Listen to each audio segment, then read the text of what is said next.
All right, so when I was a senior in high school, I worked at a retirement home as a dishwasher.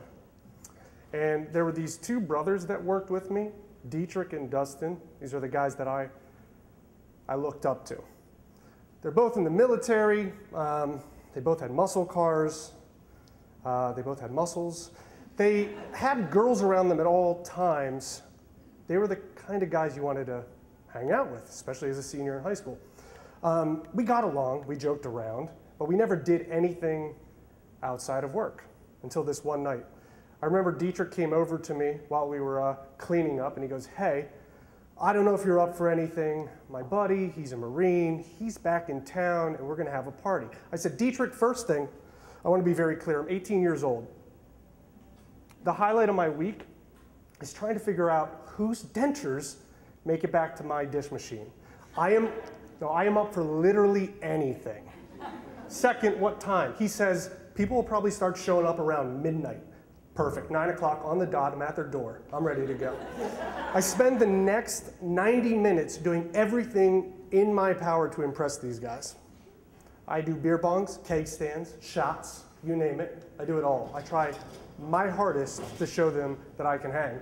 Surely my body put a rush order in for the bathroom. Dietrich points me to the bathroom, I head in there. I remember getting in there, having a seat, and wisely locking the door. Hang my head, darkness. The next thing I remember, it's morning.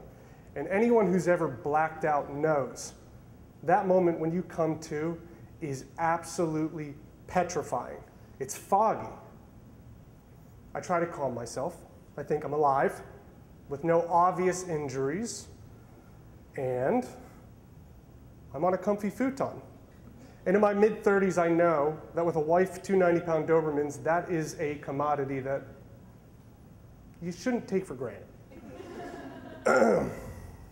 So, as a physical sigh of relief, I remember letting out this gigantic stretch, a yawn, and as I do, the sheet that was covering me sweeps off, and this cold front just goes right over my business district. It wasn't until later that I realized that the Marine who that party was for had to get into the bathroom later that night as things were wrapping up. It was locked. He was worried. He busted in. He found me naked. He picked up my naked body. He carried my naked body into the other room. He laid my naked body on said futon, covered my naked body with said sheet. I flipped my legs around, sit up, and I kid you not, there are bodies literally from the left to the right, head to toe. I tiptoe back to the bathroom, which ends up being a good news, bad news situation. I found my clothes, though they, along with the majority of that bathroom, were covered with some pretty incriminating evidence. I hang my head, I'm embarrassed, and I feel like there's just something all over smeared up and down my back into the living room, and sure enough, someone shit on that futon. Allegedly. At this point, I realize I need an adult. I go upstairs, I get Dietrich, I wake him up, I say, "Dietrich, here's what happened."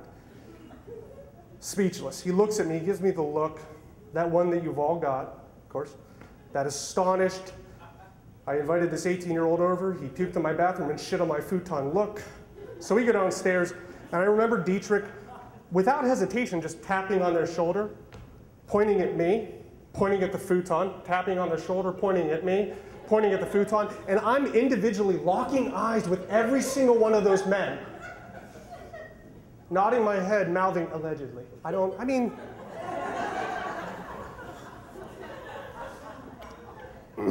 So after they got their laughs and everybody calmed down, we started kicking around suggestions. What do we do now?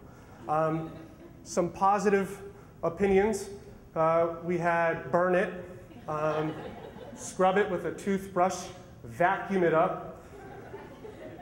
I ended up being very lucky that day. They decided on just having me carry it across the apartment complex on my back.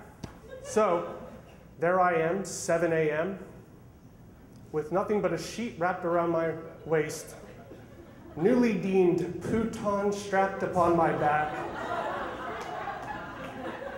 and the sun in my face.